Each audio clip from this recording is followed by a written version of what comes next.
It's a gospel on the radio talk show. A show about dreams and visions and a church that is indeed triumphant, alive, and well. For the church triumphant is alive and well. Hello, Tallahassee. This is the Gospel on the Radio talk show. I'm Pastor Jack King. I am your host. And, well, it's Sunday mornings, and that means that we're all gathered together. As I say, this is a show about dreams and visions and a church triumphant, alive, and well. I have my rules. We don't talk sports, politics, or doctrine, but we do always speak well of one another. And show number 1267.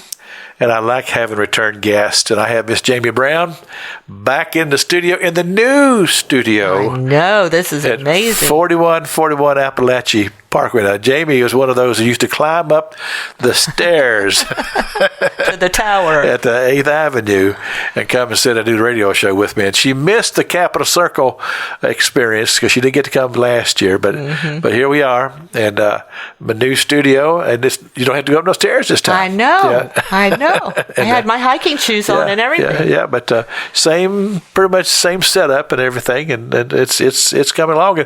But to think about it, what you missed was you think you take it apart in one location and you just put it back and it should be fine. Nothing works that way. Okay. Oh, I'm telling you what, we had a time, and there was a pretty good period of time that I couldn't bring guests in because it just wasn't working right. But between my friend Pastor Pizza, Steve Payne, and Doug Apple, they got together and they fixed it. So Here we are. So welcome to the show. Thank you. Jamie, I love being in your new church building. Yeah, well, that's a lot of beautiful. That's a work in process too. Woman's Pregnancy Center, and you are the executive director. I am, and have been now for how long? Oh, mercy! I would guess 15, 16 years at this point. Time has moved right on by. Yes, it has. And I've been involved with knowing about the ministry for 20 decades. years or more. Yeah, because I've two of the directors before you I had on the show along the way. I was there right after they gutted the building that you're in down there. And I remember sitting on buckets, and they asked a lot of the pastors to come just to pray. And so we had a great day. We were just there sitting on buckets, sitting around praying over that facility. And of course, remodeled it and made it turn into. And my office was the bathroom. Oh, really? And that's something. But since then, man, you got Mosaic now. We do. And what are some of the other facilities? The Belly Boutique? Yes, we have a Belly Boutique on John Knox Road. And all those are still going. They're going like crazy. Yeah. Yeah, now, the Mosaic Sexual Health Clinic is directly next door to our Planned Parenthood. Not ours, but Tallahassee's Planned Parenthood.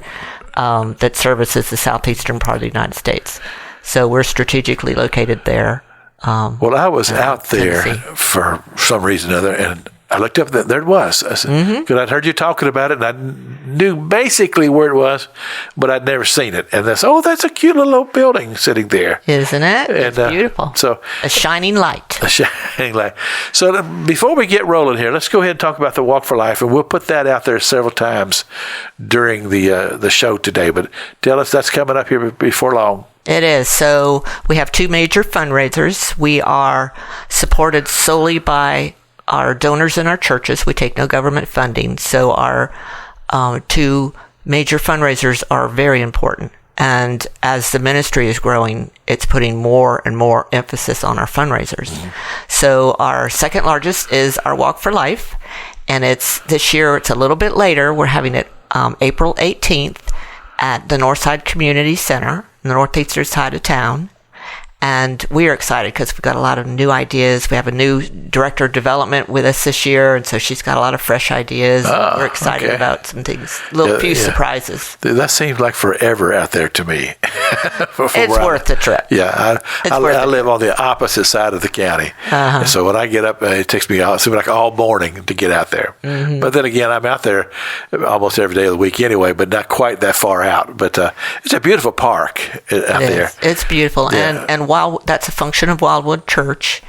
And the idea is eventually Wildwood will be moving their main sanctuary out there. Okay. But they built that as a gift to the community. So it's got soccer fields and, now it's going to have pickleball courts and all kinds of stuff out there. So now, when they build the church, would that affect your ability to use it? Or does that change the usage of the property? Well, since that's my church, I do have a bit of an in with the pastor, and he assures me that, it's always there for our use. Well, the Amazon took care of your the sure buffalo did. chip the patch buffalo out there. Patties, yeah, they sure did. Yeah, see, that was close by for me. Yeah. That was a whole lot easier. And that was a nice place to have it there. Yeah, it was across the street from me. Yeah. And remember the Tallahassee linemen used to do the exhibitions up and down the... I missed that. Yeah, and it's coming back to town, but not in that location. Right. So it's about to happen again. Where the Tallahassee... the linemen, so the people who climb the poles. They compete from all over the state. And Really? They have these different competitions that they use, and you go out and watch it. It's very fun. That would be fun to watch, yeah. That makes me think of the Glenn Campbell song, I am a lineman. So anyway, you... So you wanted to know about the walk. Yes, So it's, as I said, April 18th. Okay. And we're doing things a little bit different this year. So now everybody can go to lifeisprecious.net. That's our donor webpage. Okay. And you can either go there to donate, or you can go there to register as a walker, or you can go there to sponsor a walker, or do all kinds of things on that page. But that's an easy, fast way to get in. And we're doing a lot of stuff online this year. Okay. So we're excited. So is that saying that you could participate in this without actually being there? Oh, yes. Yeah. Because the event is exciting. Yeah, just to be there. It's fun. But if you could get more people involved who aren't necessarily there, then that's just increasing the ability to raise revenue for the service. And actually, I was thinking about that today, and I didn't know anything about what you just told us about. But I'm thinking about, now my congregation, some of them are a little older. I'm probably not going to get them out there. But I thought, well, why couldn't we do a walk here? Oh, yes. And you know what I've done in the past, too, is we've had Rock for Life. And so we've had rocking chairs. And people can get in rocking chairs I remember those rock days, for 2 miles. So we are not legalistic. I mean, I had someone walk around the deck of a cruise ship. And someone just said, I'll think about walking. And I said, that's fine. We used to call those rockathons. Do you remember those from back in the 70s? Yeah, those were pretty popular. Oh, I spent many a night staying up all night long on a rocking chair. And then it dawned on us that we could probably raise just as much money by just doing it 12 hours instead of 24 hours.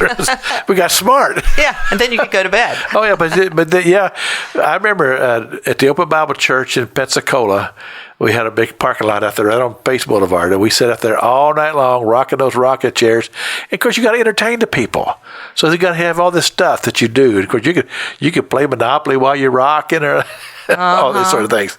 So that's something that you're offering, or just to throw it out there as a possibility. I'm trying to make the point that we're not legalistic about this. If if you want to sponsor yourself, if you want to sponsor someone else, the beautiful thing about our events is that we just have this cross-denomination of people in Tallahassee that are from all these different churches, all these different faiths, and they come together and they just celebrate life. Right. And, that's one of our 2 tenets is we want to see more babies born, and then we want to see more moms and dads born again. Right. So gospel is... everything we do is through the lens of the gospel. But we'll move on here. So we'll come back to that and make that announcement several times during the show. But now last year you had Tanya come and we sat and talked to you. So you and I have not had a chance to talk for a while about the whole abortion thing. And how many years has it been now since the Roe versus Wade was reversed? Has that been 2 or 3 years now? I think that came down, I'm trying to remember, go back, but it was in June of 22, maybe. Has it been that long? Wow. That Dobbs came down, I think. Yeah. Dobbs so position. how are we doing? I mean, did it really stop abortions? Or is the number of abortions down in America? Do you have those type of statistics? Well, I can give you more information about Florida than I can across the country. Okay. But what Dobbs did was it triggered laws in 21 states across the country. And so what I mean by that is if Dobbs fell, so Dobbs found Roe v. Wade unconstitutional. Right. And so Roe v. Wade fell, and when that happened, then many states had trigger laws in place ready that if that were to happen, then this would happen. Right. And so in the state of Florida, that pretty much triggered a 6-week, not ban, but a 6-week heartbeat law into place. So that did drastically change how we at a women's pregnancy center could care for our moms and dads. Okay. So after the 6 weeks, 0 days, measured on an ultrasound, abortion in most cases in the state of Florida is illegal. Okay. So now we're seeing them much earlier. We're in the past, forever and ever, we would see them roughly 7 weeks to 12 weeks, and they could see this baby on an ultrasound. They could hear her heartbeat, the whole thing. Now it's much sooner because they are now having to make a decision much faster as to what the future of their baby would be. So does this mean that the Planned Parenthood or the abortion clinic, if that's the right term, could not perform an abortion in Florida after 6 months or 6 weeks? In theory. In theory. Okay. In practice, may be a different story. Okay. So a woman who has found out that she's pregnant and she's mindful of this law, I guess most people would know it or not. I mean, when people come into you, are they aware of it? A lot of the women are very savvy. They're aware of the 6-week bill, the law that's passed. Some are not. Okay. Most of them are there to find out how far along they are. Okay. And when they come to you, are they aware that you have the machines to be able to are they aware of that? They should be. Okay. So it's very clear on our websites. We say it on the phone that we don't perform or refer for abortions, but then we give them the resources that they need to make an informed decision. Right. So one of them would be an ultrasound. Okay. So that would be one of the reasons why they would come to you, yes. having that knowledge. Mm-hmm. Because you all have not always had that, and people still came to you. Yeah, years ago we did not have an ultrasound. Right. And what would be the motivating thing that would cause a woman to come to you back before you had the ultrasound machines? Free pregnancy test. Okay, I got it. Okay, that makes sense. Yeah. So now they're coming, and they know you have the ultrasounds, and so they know they can come, and it would not cost them to do it at your facility. But you were telling me before we went on the air that has changed things for you all because of now this 6-week thing. Yes.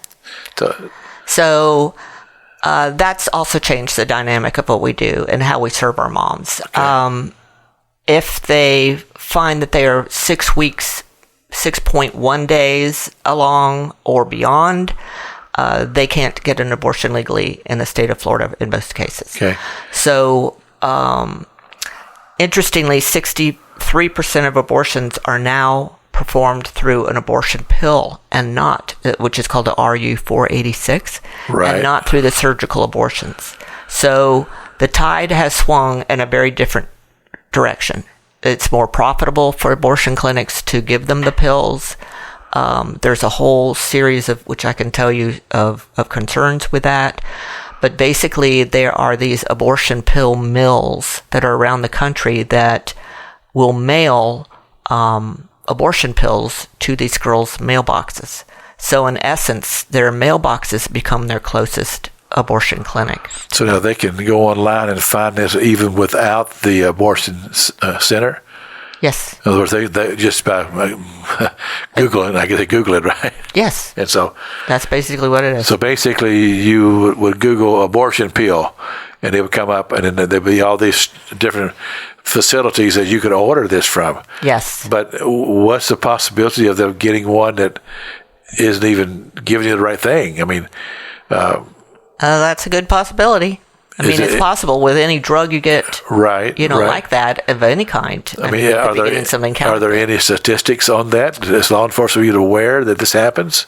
That there's false drugs coming through the mail? I'm sure they are. Okay, I mean, we don't track those. But I mean, do they? Does law enforcement track? I would assume they do. Wow. I don't know, but just think of how difficult that would be to collect that information, and would you be willing to go to law enforcement and tell them you've just taken an abortion pill? Well, but the thing about it is, if you've had a reaction, I wouldn't want to say if I.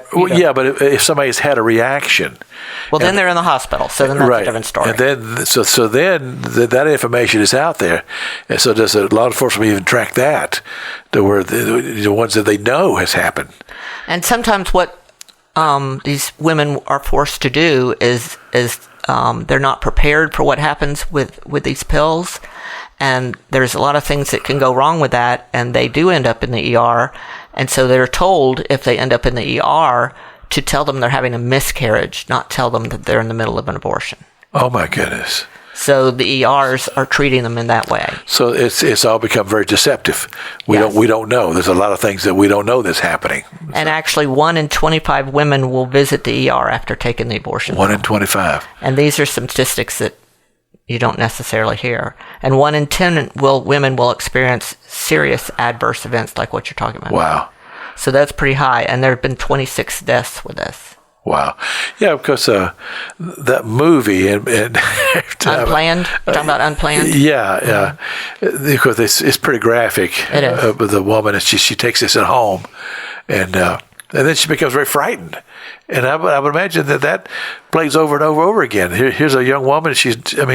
Who is medically minded, really? I mean, unless, like in my case, my wife is a nurse, okay? And so our education as far as medical things would be more than the average home. Right. And the reason why I know that is because of all the phone calls she gets from friends, family, her family in Pensacola, my family in Kentucky, people who have something come up, they call my wife, okay? So we have a little bit more knowledge, but most people don't. So here you've ordered this pill in the mail. Now you've taken it, and things starts happening. I can just imagine how horrible that must be. Or even the ones that are given at the abortion clinics. They're not given accurate descriptions of what they're about to experience. Right. And so they're not prepared for the hemorrhaging or the horrible cramping or seeing their baby in the toilet. No one prepares them for this, and the mental aspects of this are so far downplayed, but they are 3 times more likely to have some sort of mental episode after a pill than when they don't. Wow. It's pretty significant. Have you all, in your work, ever gone online to find some of these advertisements where people are promoting these pills? Have you ever seen any of those? We have. I haven't, but my staff. Okay, what does that look like? I mean, does it? It's a beautiful walk in the park. You get this pill, and it'll be the most joyous, wondrous thing that ever happened in your life. Yeah. Well. I mean, is that the way it's portrayed? Well, I haven't seen them. Yeah. But I can imagine that's, if it's anything like the rest of the abortion clinic industry, advertising is, that it would be. And so here, again, young and naive. Yeah. It just kind of goes together in my mind because I was young and I was naive. Sometimes I'm still very naive. And then as you get older, there's a whole new level of naive that people are preying on all the time. We're living that part of life now. But a young woman, she becomes pregnant, and now she's, as expressed, got to do something about this, goes online, finds these advertisements of this wonderful problem solver. And then she gets it in the mail. She probably sits there and stares at it for a while, debating, do I want to do this? And then she does it, and then everything just goes. I mean, I can just imagine what happens.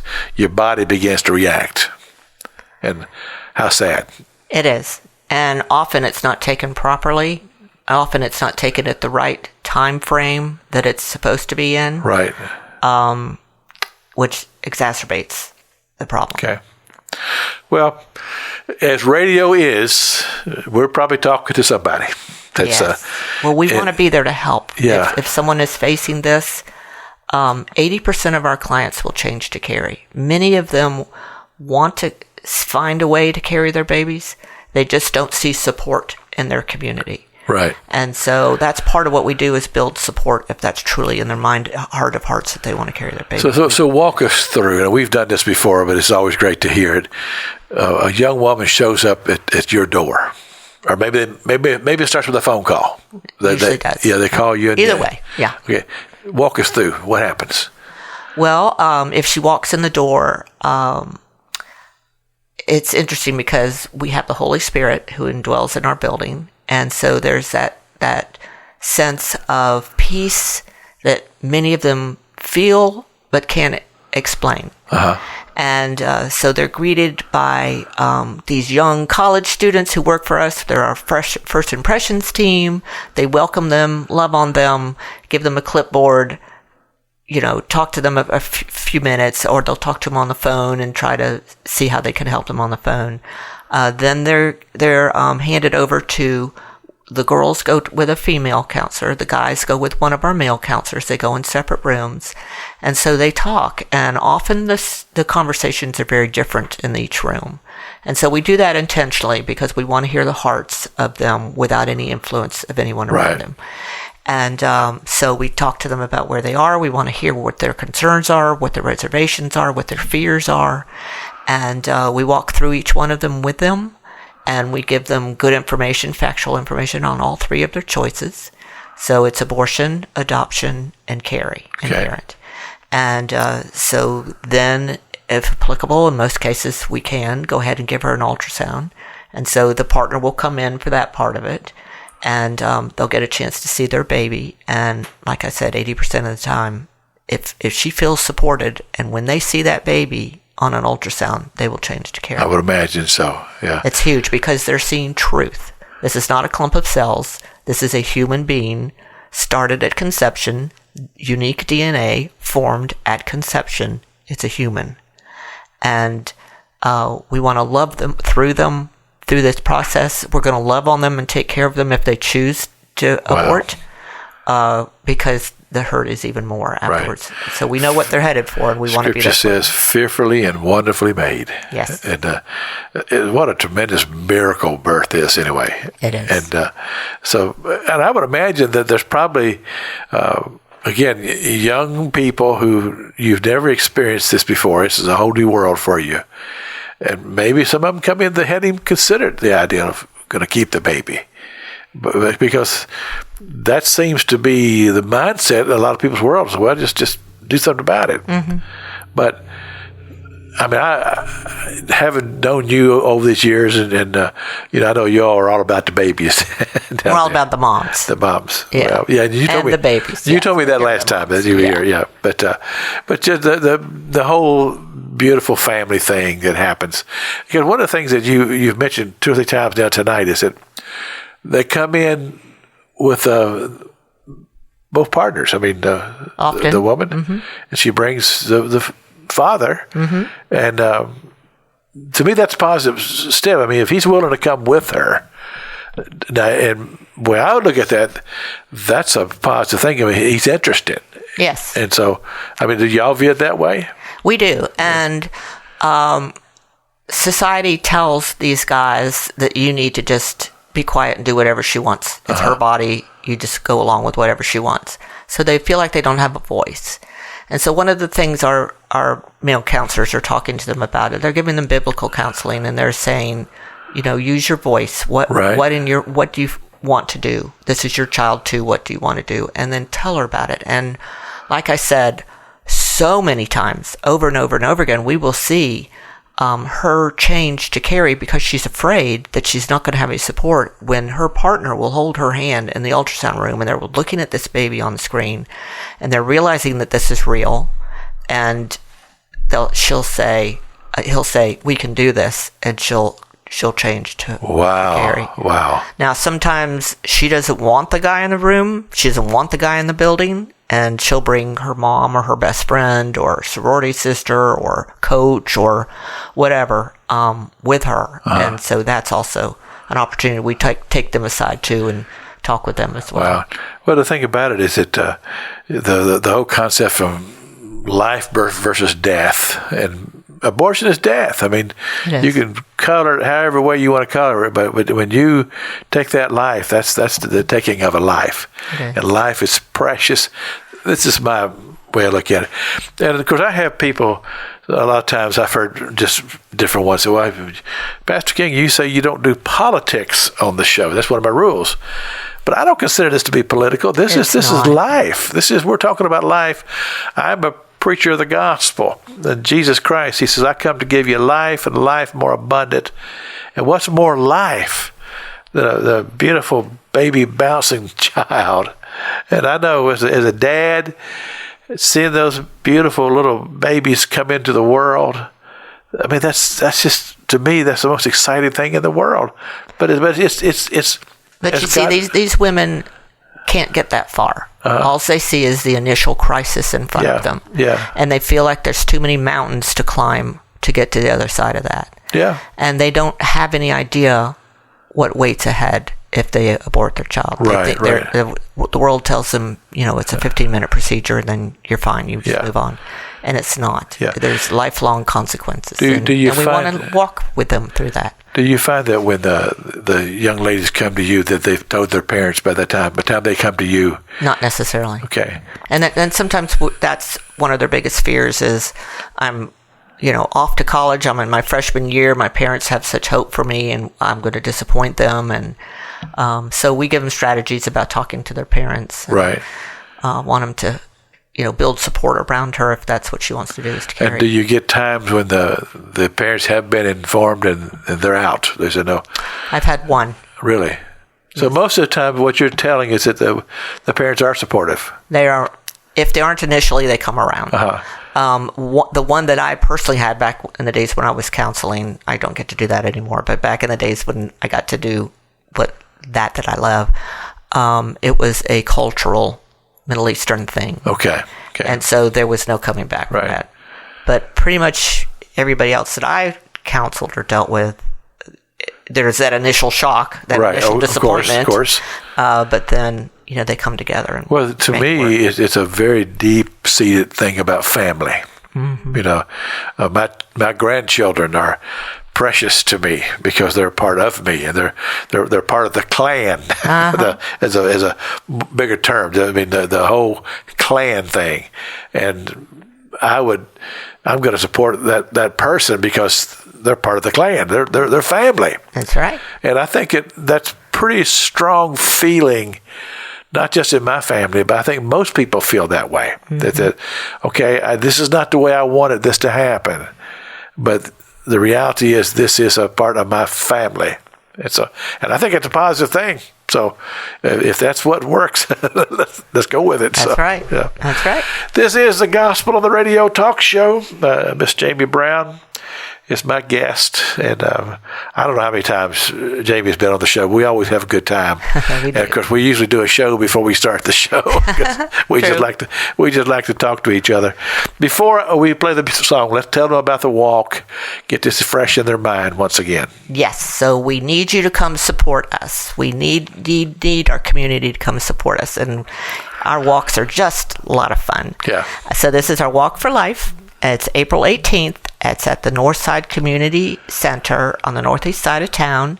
And the website to join us and have your church join us and your friends join us and your dogs join us would be lifeisprecious.net. Yeah, and just to draw a picture of what this day is like, it's not just go out there and walk. They got all kinds of stuff going on. We do. It's a festival. Yeah, they have the little pony that they paint. I think that's the place out there near Miccosukee Redemptive Love Farm. They usually bring the little painted pony, and you got or llamas. You got that going on, and there's just a lot of different stuff. They have food things set up, and it's a time of fellowship. You see people you don't see any other time. It's fun. Yeah, and I've reconnected with some old friends, people that I knew involved in ministry. We've both moved on, and we see each other out there. So it really is a good family, Christian family atmosphere. So it's more than just to go walk, but the walk is important. And when we go back, we need to talk about how it works so people can know how the fundraising aspect of it is. Okay. But right now we'll play a little gospel music because Pastor King loves Southern gospel music, and I'd like to share it with you here on the talk show. This is a triumphant quartet. It's called All Things Good. I believe that. Oh, He does. He makes all things good. This is the Gospel on the Radio talk show. Sunday mornings, 8 o'clock here on 94.1. We come to you every Sunday morning, and it's just a joy and privilege of mine. I love to talk about the Lord. We have guests on the studio. Of course, Jamie Brown is here today. We're going to get back to her in just a moment. But I am the pastor of Freedom Road Christian Ministry in our new home here at 4141 Appalachia Parkway. We start our services on Sunday mornings at 11:05. We love having visitors and come and worship with us and bring the family. We always love seeing folks. It's a joy when I see new people walking through the door on a Sunday morning. And also, youth camp coming up here July 13 through 17. I'll be telling you more about that. This is ages. We really started 8 years of age up through 18. But we do 2 camps right side by side. And so I'm looking for young people. So it's time to be starting looking up about that. Also, something else I have coming up on the 11th of April. It's called the BDQ Club. And this is where we're going to gather young people together. We're going to spend a day doing drama and quizzing, Bible quizzing. And it's going to be a lot of fun. Check me out. Actually, I don't even have a website for that. Just call me, area code 850-567-1703. You can find this show on the podcast. Just type in Pastor Jack King, Tallahassee. This is show number 1267. And there's a lot of content there, a lot of the talk shows, the daily broadcast, the Saturday sermon. It's all there for you. Unfortunately, you won't find the Saturday Night Gospel Sing on the podcast, and I regret that. But if you like Southern gospel music, you're going to want to join me Saturday night, 7 o'clock, for a full hour of the best music on the planet, Southern gospel style. We crank it up, 7 o'clock, 94.1 on your radio dial. A Woman's Pregnancy Center. I've been educated on that over these years. It's not it's yes. A Woman's Pregnancy Center. Jamie Brown has been the director now for many, many years.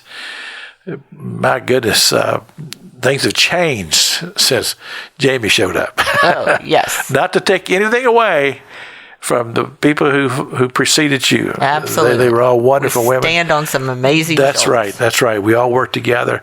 As the Apostle Paul, some plant, some water, and God does the work through that. But you've seen a lot of changes, even in society, the way this whole thing works, since you've been in this role. And, yes. To me, the challenge is even greater because it's always been, quote, political. In other words, I'm going to use the expression, the world, as the Bible talks about the world. They want to make it political. Yes. We see it as spiritual. Yes. And this is life. We're talking about the battle for life. So spiritual and physical, yes. Yes. And yes, you're absolutely right. We see it as an issue of the heart. Yes. Not a political issue. Yes. And over the years that you have been at this, or maybe the whole time that a Woman's Pregnancy Center has been in existence, can you tell us about how many babies that you often say we've seen come to? We did that count a couple of years ago, and there are just thousands and thousands. We have usually about 350 babies that are saved each year. We have usually 80 to 100 men and women who come to a saving knowledge of Jesus Christ every year. Wow. That's powerful ministry right there. I can't do that without my calculator. So, but we actually did. The record keeping in the beginning was a little sketchy. We didn't have computers. This was 40 years ago. Yeah. So, some of it is guesstimates. But one of the amazing things to me is that you hear about the birth dearth. In other words, we're not, this is what I've heard. I could be wrong. You can educate me here. But we're really not keeping up with the replacement of humanity in the country. I'm talking about just people being born. Is that correct? In some sectors, yes. Okay. So abortion hits the African American culture, race, the hardest. Really? So the percentage of black women who are having abortions is much higher as a percentage of race. Huh. The Caucasian race is almost keeping even. Okay. And the Hispanic race is, I think, even or doing a little better. Because you would think so, that... But yes, it's not where it was. From the political realm, people who are in politics, instead of being so adamant about the abortion, they'd be saying, no, we need to the attitude should be the other way. We need to increase, because there was I remember with the talk was talking about, oh my goodness, we're going to have so many people on the earth and the earth can't support. I remember what all that conversation used to be, but that's pretty much gone by the wayside now. And there's some countries that are really in trouble with this. Yes, well, China obviously springs to mind. Their one-child policy they have relaxed now at this point. Oh, really? I did not know that. So it's it's not where it was, but the interesting byproduct of that, particularly for China, is that they would abort their baby girls and not their boys. And now this generation of boys is raising up without women to marry. Oh my goodness! So it's they're relaxing that. So. Right. Yeah, us humans, we try to outthink things sometimes, and we create our own problems. right. There's nobody to marry. Yeah. Whoops. Yeah. Well, even in Europe, in a lot of the countries, there's a decline in population, and then I'm a listener of news. I'm not a person who. Sometimes I read. I do read stuff, but I'll pick up stuff as I just listen to news because I'm a radio person. Okay. I don't watch television news ever. So what I learned through the radio, okay?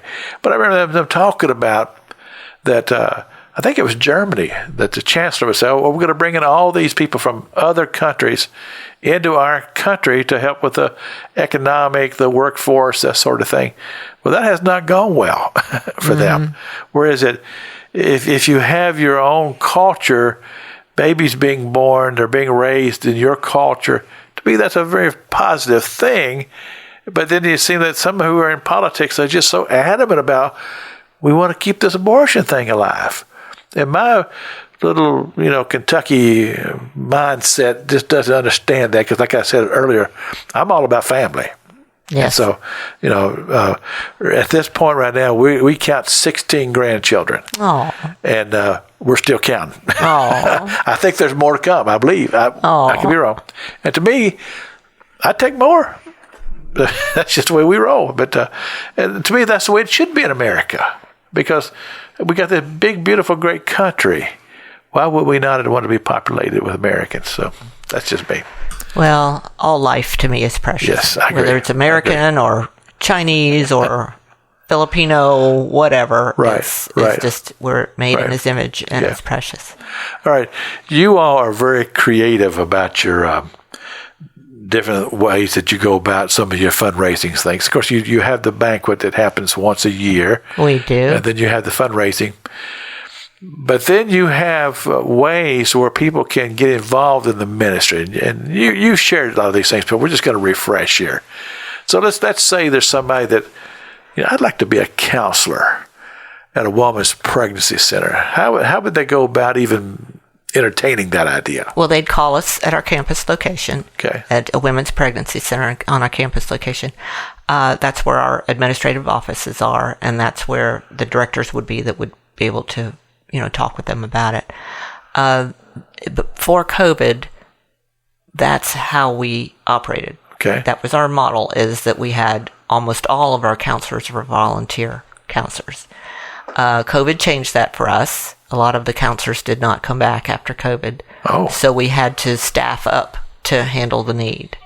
So, of course, that drives up payroll, drives up the need for more fundraising, and so on and so forth.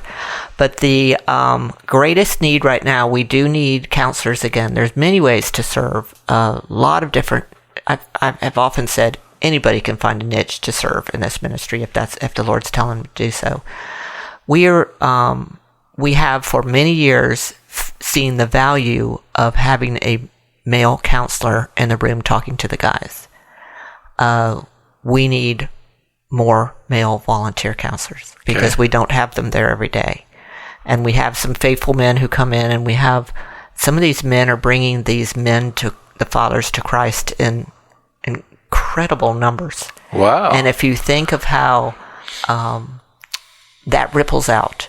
So that now starts hopefully ripple through the family, and a sense of family and a sense of seeing things through the lens of the gospel. And so our male counselors are very important to us.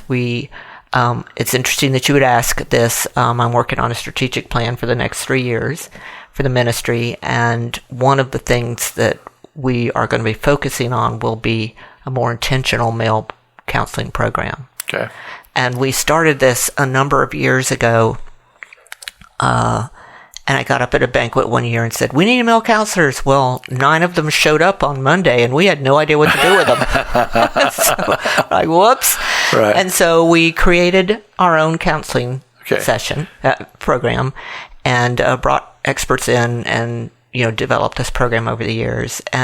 But I feel like now we've been lapped on that, and so there's a lot more that we can do about this. And so someday soon, I hope I'm going to be able to, once it's approved, be able to come on the show and talk to you about it. But that's where, to me, the biggest need is, and the biggest area of growth could be for the ministry. In addition to that, obviously, we need women counselors as well to see our moms that are coming in the door. Sure. We have nurses. We have 4 nurses on staff, and then we have some volunteer nurses that help as well. We have women who come in and counsel through our through Mom's Babies Room. That's the old term. Through the Belly Boutique. I'm going to get it right. The name of it is really the Belly Boutique. The Belly Boutique, yeah. And this is our step-down version of counseling. So she has made a decision to counsel, to carry. And so she comes into the Belly Boutique once a month, and she gets material assistance. She gets counseling. We check on her. This is a population that's very volatile. Fine one month and homeless next month. We want to check on them and walk alongside them and care for them. And so they receive material assistance. They receive community support through us as well. We'll get them connected. And so they'll do that through delivery and through when the baby turns 7 months old. And then if they need additional counseling or additional support, then we refer them over to Phi Center, which is another pregnancy center. Which We've had them on the show, yeah. And so their focus is strengthening families, and they do a great job of education and programs. So we send them over there. Wow. And then we have needs in our STI clinic. We do STI testing as well. To us, that's part of the continuum of care for them. We want to catch them before they're facing an unplanned pregnancy. Right. So we have that opportunity to be able to talk to them. So, but you talk about the full circle of the men, the men that you have. Of course, life goes on. Do you find yourself sometimes going, well, we got that up and running. Now I'm going to go over here and take care of this, and then this over here. Now I got to get back over here. If you do, then that's like pastoring. It is. It's I call our ministry a 3-legged stool. Okay. So there's the clients, there's the donors, and then there's the staff. Sure. And so rarely in the last 16 years have all 3 of those legs. One of them hasn't been at least a little shaky. They've been humming.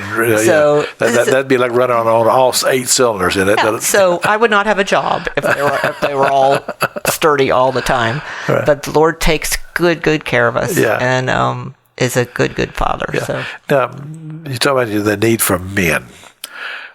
What kind of qualifications are we talking about here? They have to love Jesus and love babies, love life. But we teach them, we train them. But there's going to be background checks, of course. Oh, sure. You're going to check them out. Yes. And so basically, if a man is listening, you could be young or you could be old. I mean, you could be a person who's maybe my age and looking for something a change of life. Maybe you've retired. You go, what am I going to do the rest of my life? Well, man, this would be a great thing to do. So, of course, they contact you, and then they share their heart, and then you'd give them instructions, just to come see you, or go online and look at something, or no, they'll go through a whole program. Okay. So they'll meet with one of our male counselors, and interestingly, my former dentist is now one of our male counselors. Okay. So he can fix your teeth while he's at it. Yeah, he could. I tease him and I said, I used to sit in your chair, now you sit in mine. But he has this gift of evangelism and, has brought so many men to the Lord. It's just amazing. And he has this wonderful, calm demeanor, and people trust him immediately, and he just shines Jesus. So he mentors these men. Gives them a little Novocaine. Yeah, maybe so. but just think about this, gentlemen, just dream with me here for a moment. A lot of times we say, man, we get frustrated because we don't feel like we're really touching people for the gospel. I haven't won anybody to Christ in years, and here's an opportunity, a golden opportunity right here in front of you to say, hey, I want to get involved in that. And they're willing to give you training and help you to get up to speed. I think that's a great thing to do. Then, even a young college student could get involved in something like that. A younger man could maybe relate to another young man that would come in. So I'm just thinking possibilities here. Yeah, well, anything's possible. Yeah.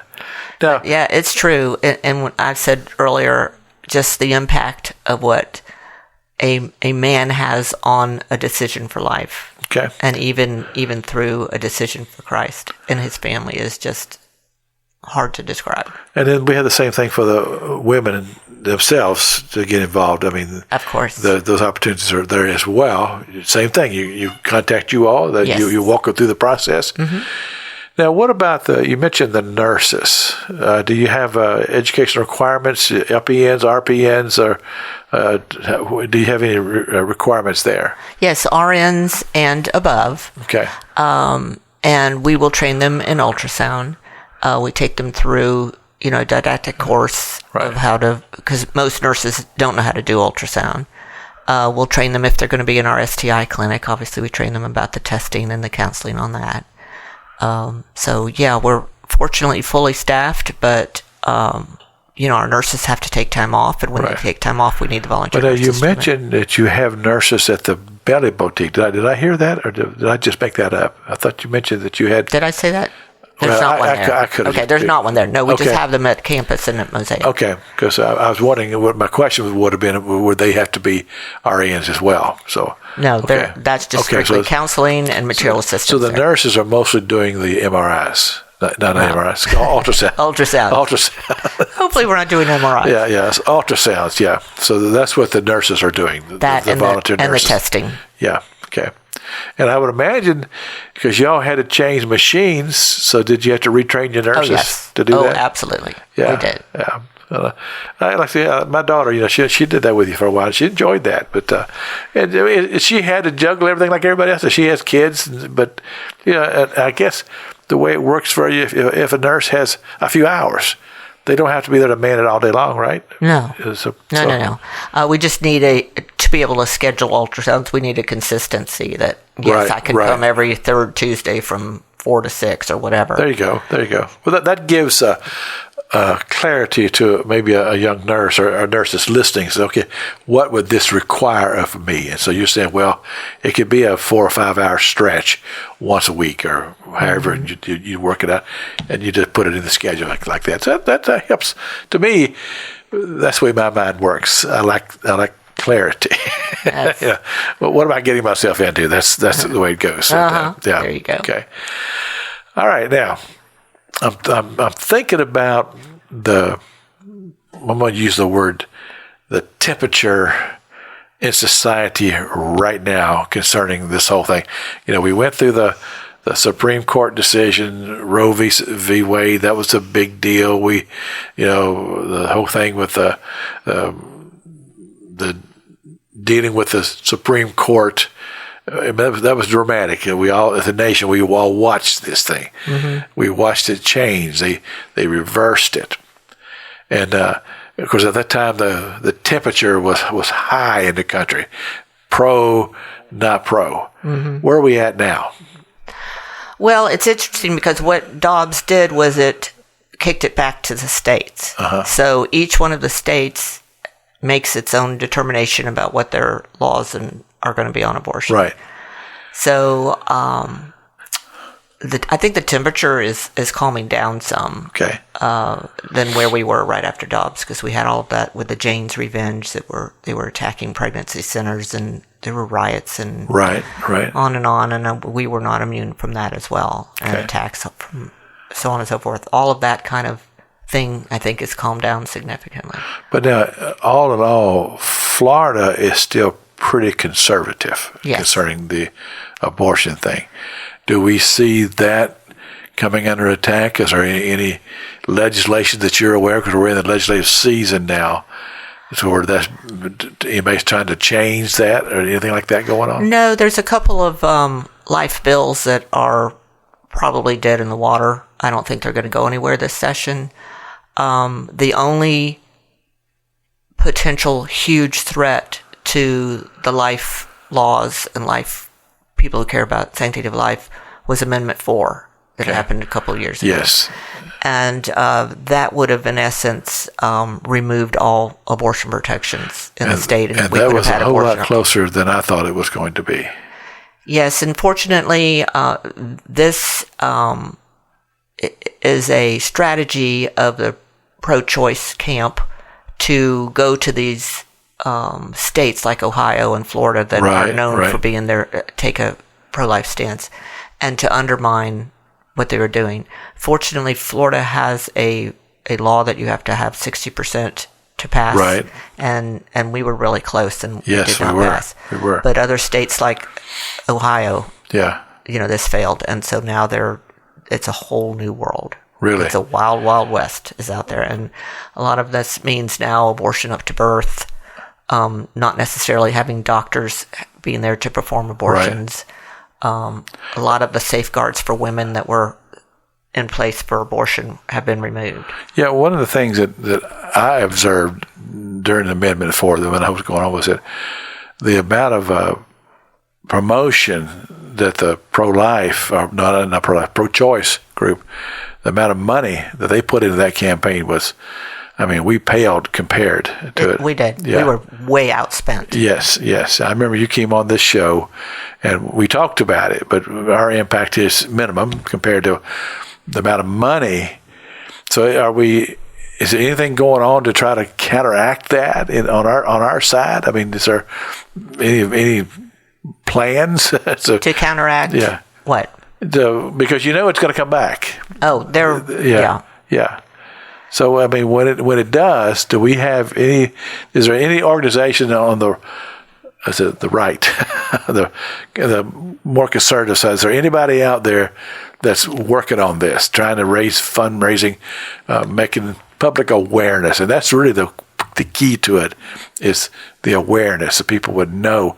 Because we're talking about the citizens are voting here on these amendments. Mm-hmm. And so the people need to know. They do. But a lot of times, and I remember when a lot of the ads that were coming out back then were very, very distorted. They're very deceptive. Yeah, yes. they were. So if we're not able to counterbalance that, the next time we may not be as fortunate. That's right. Yeah. That's the concern. And there are pregnancy centers across the state that spend a lot of time informing and educating donors, Floridians about this. Right. There are committees, there are groups that stood up for this amendment, and I know that if this is tried again, there will be resistance to that again. Right. But you're not aware though that there's a grassroots movement down there. Not that I've heard. Well, somebody needs to start one. Okay. Pastor Jack, there you go. I mean, I'm willing to do what I can. I've got a voice here. You sure do. It has its limitations, but we do podcast, so it goes all over the place. So I just think the thing that people need to be aware, because people can just tell lies, and they can tell it so effectively. That's very deceptive so many times. And these women that are getting lied to about their abortions, but not all is lost here. I wanted to inject a glimmer of hope, even when these women have taken the RU486. The first part is a series of pills. And once they've taken the first pill, if they change their mind, there's a chance that we can help them rescue their baby from abortion. Really? It's called the Abortion Pill Rescue, APR. Wow. And we are one of the providers in Tallahassee for that. And basically, if it depends upon the amount of time from when she's taken it to when she gets into us. And so we have a whole protocol of what to do. Basically, it's progesterone, which is have been given to women for years who are threatening to miscarry. So it's so it's not rocket science. It's not any How voodoo. How much time do they have? Usually it's hours. So if they've taken the second medication, it's too late. Yeah. But if they've taken the first one and changed their mind, then they can call this hotline, and then they refer. Is there a number? To us.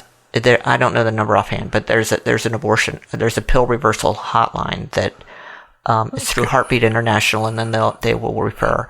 And so then we get her, and we give an ultrasound. We have a whole standing orders of what the doctor will do and prescribe, and then there's a whole regime of what happens. If you could and get me 8,000 babies are now alive because of this program. Wow. If you can get me that number, now what I'll do is that next week on the show, I'll just take a moment and I'll put that number out there. Okay. Because that's a very important piece of information you just gave us here, and we need to spread that news, because, wow, you talk about the possibility of reversing death. That's incredible. And interestingly, the abortion industry calls it voodoo science, and tells their clients not to listen to these claims. And we have 8,000 babies, like I said, that are alive because of it. Wow. I just looked down here at my clock. We've got to pray. Okay. Father, thank you, Lord, for Jamie. We thank you, Father God, for all this information we've been able to put out today, Father God. We just pray, Father, for just those young lives, those babies that could be saved, Father. We just pray for the moms. We pray for their decisions. Father, we thank you, Lord, for your blessings. I pray for this ministry. I pray for the success and the walk. And Father, to you be all the glory and all the praise in Jesus' name. Amen. Jamie, it's been great to have you on the show. Thank you, as always. This is Until a delight. Next Sunday morning, may the Lord bless you.